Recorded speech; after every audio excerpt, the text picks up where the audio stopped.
Welcome to the channel அம்மா சமையல் ஆரோக்கியம். இன்னைக்கு வந்து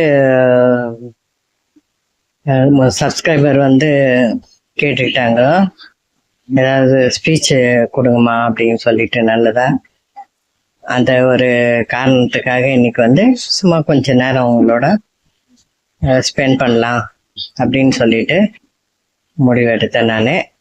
இப்போ வந்து வரலட்சுமி விரதம் போச்சு.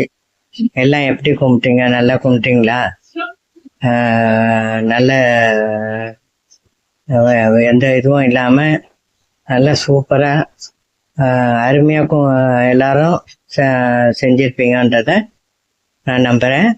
இந்த வீடியோலாம் பார்க்கும்போதே தெரிஞ்சது, ரொம்ப அழகாக பண்ணாங்க எல்லாரும். எங்கள் வீட்லேயும் நான் வந்து சிம்பிளாக பண்ணி கும்பிட்டேன்.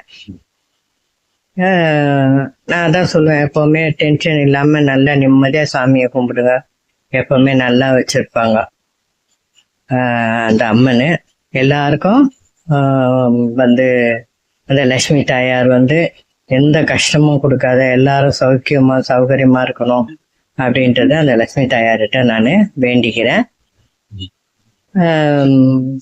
இந்த பூஜை வந்து இவங்க தான் எடுக்கணும் அப்படின்னு இல்லை. இந்த வாட்டி பார்த்தேன், நான் யூடியூப் பார்த்தேன், நிறைய பேர் பண்ணியிருந்தீங்க. அதாவது ஃபர்ஸ்ட் டைம் பண்ணுறேன் அப்படின்லாம் சொல்லி பண்ணியிருந்தாங்க. ரொம்ப நல்லா பண்ணியிருந்தாங்க. மாதிரி சிம்பிளாக வந்து நமக்கு இதுவானதை பண்ணலாம். அதில் வந்து ஒரு தப்பும் இல்லை. எந்த சாமியை கும்பிட்டாலும் ஒரு தப்பும் கிடையாது. அந்த சாமி வந்து ஏன் என்னை கும்பிடுறேன்னு கேட்க போகிறது கிடையாது. அதனால அவங்கவுங்க மத இதுபடி அவங்கவுங்க நல்லபடியாக கும்பிட்டுட்டு வாழ்க்கையில் வந்து நல்லா முன்னேறணும். இந்த உலகத்தில் வந்து அதாவது எத்தனையோ கெட்டதுங்க இருக்கும், எத்தனையோ நல்லது இருக்கும். நல்லவங்கள் நம்ம கற்றுக்கொண்டு நம்ம குடும்பத்துக்கும் அதை வந்து சேர்ற மாதிரி பண்ணி நம்ம வந்து சந்தோஷமாக நம்மளோட லைஃப்பை தள்ளுறதுன்றது ரொம்ப முக்கியம். இதில் வந்து அதாவது உலகம் அப்படின்னு எடுத்துட்டா ஒரு ஏஜுக்காரங்க மட்டும் இல்லை, சின்ன ஒரு ப்ரெக்னென்ட் லேடியிலேருந்து படிக்கக்கூடிய பசங்கள்லேருந்து படிக்கக்கூடிய பெண் குழந்தைகள், ஆண் குழந்தைகள், அப்புறம் வந்து வளர்ந்த குழந்தைங்க, காலேஜ் படிக்கிற குழந்தைங்க, வேலைக்கு போகிற குழந்தைங்க, கல்யாணத்துக்கு இருக்கிற குழந்தைங்க அப்படின்னு பார்த்தா உலகம் வந்து பலதரப்பட்ட மக்களும், பலதரப்பட்ட எண்ணங்கள், பலதரப்பட்ட குடும்பங்கள். இதில் கஷ்டப்படுற குடும்பங்கள்லாம் பார்த்தீங்கன்னா மனசில் நம்ம சில சமயம் நினச்சிக்கோங்க, எப்படி தான் இவங்க வந்து வாழ்க்கைய வந்து லீட் பண்ணுறாங்களோன்னு அவங்களெல்லாம் ரொம்ப அப்ரிஷியேட் பண்ணணும். நம்மலாம் வந்து அவங்களோட வாழ்க்கை கஷ்டத்துங்களுக்கு பார்த்தாக்கா நம்மளோட வாழ்க்கை வந்து ஒன்றுமே கிடையாது. நமக்கு ஓரளவுக்கு கடவுள் எல்லாமே கொடுத்துருக்கான் அப்படின்ற ஒரு மன திருப்தியோட வாழறது ரொம்ப நல்லது. அதே மாதிரி ஒரு இப்போ வரலட்சுமி விரதம்னா கூட சுமங்கலிகள் தான் கொடுக்கணுன்ற அவசியம் கிடையாது. ஏன்னா ஒரு பெண்ணுக்கு வந்து ஒரு கூட இருக்கிற ஒரு ஆண் வந்து கணவன் வந்து இறந்துட்டாலோ இது பண்ணாலும் அந்த பெண்ணோட தப்பே கிடையாது. அதே மாதிரி பெண் குழந்தைக்கு பெண் குழந்தை பிறக்கிறதும் அந்த பெண்ணோட தப்பு கிடையாது. இதெல்லாம் வந்து நம்ம வந்து புரிஞ்சுக்கணும். அதனால்தான் வந்து நம்ம வந்து படிப்பு ரொம்ப முக்கியம் அப்படின்ட்டுன்னு சொல்றோம். ஏன்னா அந்த படிப்பு மூலியம்தான் நமக்கு வந்து அந்த மூளையில வந்து இது நல்லது, இது கெட்டது, இது இப்படி இருக்காங்க, அது அப்படி இருக்காங்க, இந்த அந்த இதுக்கு பார்த்தா நம்ம நல்லா இருக்கிறோம் அப்படின்னு ஒன்றும் பிரித்து பார்த்து செயல்படுறதுக்கு ரொம்ப துணை புரியது இந்த படிப்பு. அதுக்கப்புறம் ஃபேமிலி பேக்ரவுண்டு, அவங்க வந்து வீட்டில் இருக்கிறவங்க எப்படி வளர்க்குறாங்க, சொல்கிறாங்க, செய்கிறாங்க அப்படின்ட்டுன்னு. ஆனால் இந்த காலகட்டத்து ஜென்ரேஷன் கேப் வந்து பல மாதிரி மாறி போயிருக்கு. இப்பெல்லாம் பார்த்தாக்கா ஜனங்க கன்ஜெஷன் கிடையாது, டிராஃபிக் கன்ஜெஷன் கிடையாது. நாங்கள்லாம் ஸ்கூலுக்கு போகும்போதெல்லாம் பார்த்தீங்கன்னா வந்து ஈஸியாக ரோடை கிராஸ் பண்ணி பஸ்ஸில் போகிறதுன்றது கஷ்டம்தான். ஆனால் வந்து எங்களுக்கு வந்து அது வந்து இப்பத்தி கஷ்டத்துக்கு அப்போ கஷ்டம் வந்து பெரிய கஷ்டமா தெரியல.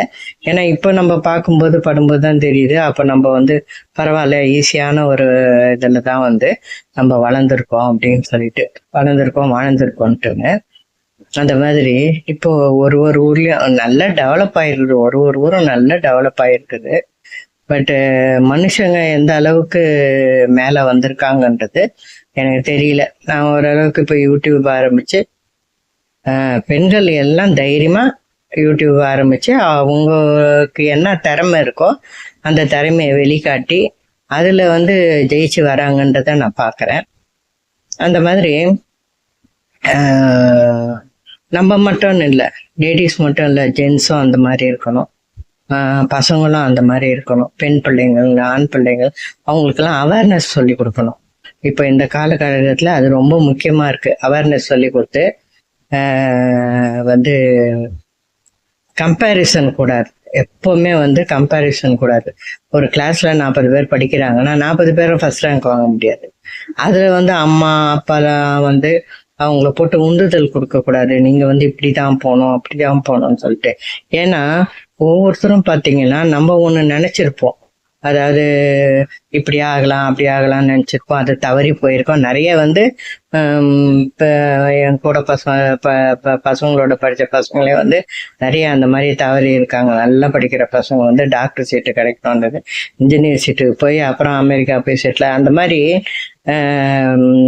மாறுறதுன்றது, வாழ்க்கை மாறுறதுன்றது நம்ம கையில் கிடையாது. நம்ம வந்து ஏதோ கனவோட படிப்போம், ஏதோ ஒரு இதில் போய் முடியும். பட் என்ன பண்ணணும்னா நம்மளோட மைண்டை அதுக்கு வந்து நம்ம சரி பண்ணிக்கணும். ஓ இவ்வளவுதானா, இப்படிதான் கிடைச்சதா, இதுல நம்ம என்ன முன்னுக்கு வரலாம், இதுல நம்ம என்ன செய்யலாம் அப்படின்ற ஒரு இதை வந்து நம்மளோட தாட்டை வந்து மாத்திட்டு அந்த வழியில எப்படி நம்ம முன்னுக்கு வரலாம், நம்ம குழந்தைங்களை எப்படி முன்னுக்கு கொண்டு வரலாம், நம்ம ஃபேமிலி எந்த அளவுக்கு மேல வரணும்னு நினைக்கலாம், இப்படிதான் வந்து நம்ம நினைக்கணும். இது வந்து ஒரு சப்ஸ்கிரைபர் வந்து கேட்டுட்டாங்க, இந்த மாதிரி பசங்க இது பண்றது அதெல்லாம் வந்து கொஞ்சம் சொல்லுங்கம்மா அப்படின்னு சொல்லிட்டு கேட்டுக்கிட்டதுனால நான் வந்து இதெல்லாம் சொல்றேன். அப்புறம் எந்த ஒரு விஷயத்தையுமே வந்து ஒரு நல்ல காரியங்களா இருந்தாலும் சரி, ஒரு இறப்பு காரியங்களோ இல்லை நடப்பு ஏதாவது அந்த காரியங்களோ இருந்தா கூட நம்ம வந்து மனசுல எவ்வளோ கஷ்டம் இருந்தாலும் அதை வந்து நம்ம வந்து வெளிக்காட்டிக்க கூடாது.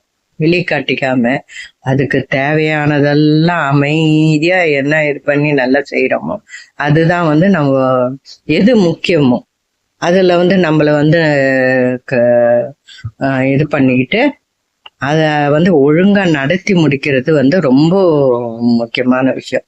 அது எந்த விஷயமா இருந்தாலும் தயவு செய்து எப்படிதான் பண்ணணும் அப்படிதான் பண்ணணும், இதை பண்ணணும் அதை பண்ணணும்,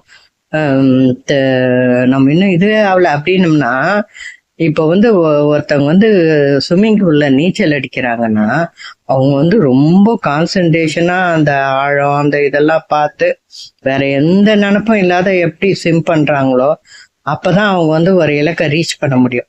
அந்த மாதிரி தான் வாழ்க்கையிலயும் வந்து நம்ம இலக்கை ரீச் பண்றதுக்கு அந்த மென்டாலிட்டிலேயே போனோமே ஒழிய நடுவுல நம்ம வந்து ஏதோ ஒண்ணுக்கு இது பண்ணோம்னு வச்சுக்கோங்களேன், அப்போ வந்து நம்ம வந்து கொஞ்சம் பின்தள்ளப்படுவோம்.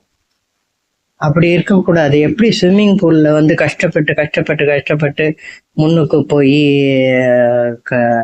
அதை இது பண்றாங்களோ அந்த மாதிரி நம்மள நினைச்சுக்கிட்டு இது இல்லையா அடுத்தது போ, அது இல்லையா அது அடுத்த போ, நெக்ஸ்ட் நெக்ஸ்ட் நெக்ஸ்ட்னு போயிட்டே இருக்கணும். அதுக்கான உண்டான இதுக்கு நம்ம தயாராகிடணும். தயாராகிட்டு என்னென்ன பண்ணணுமோ அதெல்லாம் பண்ணணும். வந்து வாழ்க்கையில வந்து அனுபவிக்கும் போது தான் தெரியும்.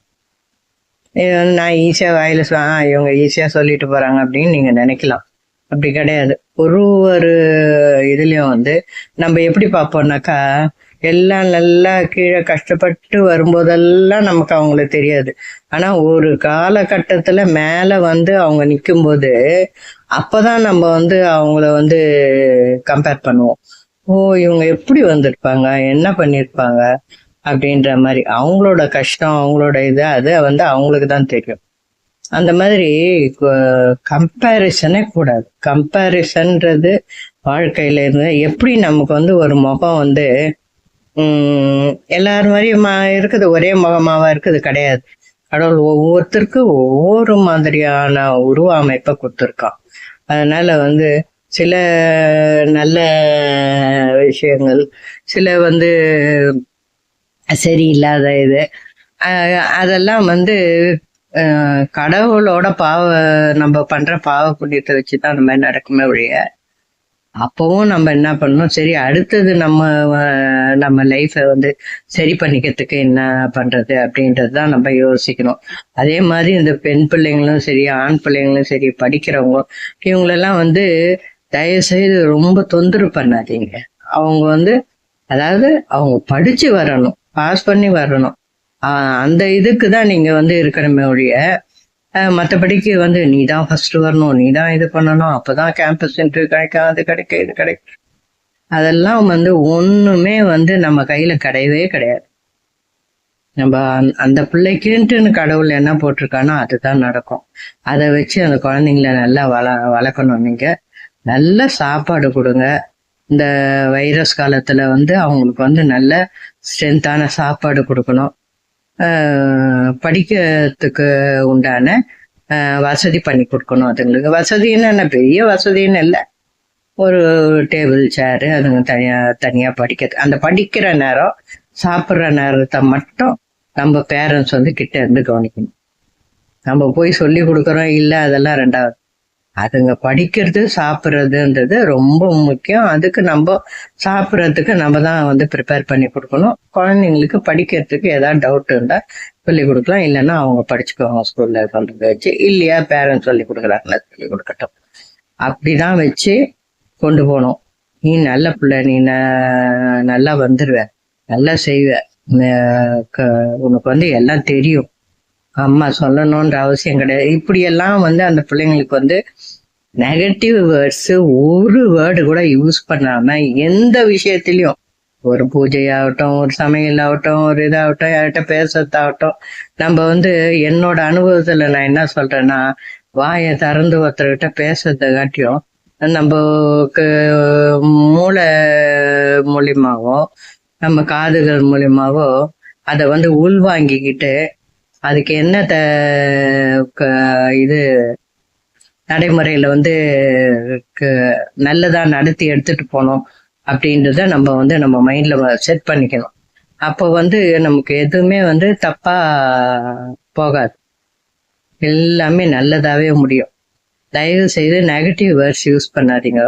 அதே மாதிரி வாழ்க்கையில ஏதாவது ஒண்ணு இழந்துட்டாக்கா கண்டிப்பா அந்த மாதிரி ஒரு கஷ்டம் நான் வந்து டெய்லியுமே நினைப்பேன். என்னோட கடமைகள்லாம் முடிஞ்சிடுச்சு, இருந்தா கூட இவங்க எப்படி இருப்பாங்க, அவங்க எப்படி இருப்பாங்க, இந்த இந்த திங்கிங் தான் வந்து மனசுக்குள்ளவே நினைச்சுக்காங்க, வெளியில நான் சொல்றதுன்றதே கிடையாது. அதே மாதிரி எப்பவுமே வந்து வீட்டுல வந்து நல்ல ஒரு மங்களகரமா இருக்கணும். அது எந்த வீடா இருந்தாலும் நல்ல மங்களகரமா இருக்கணும்.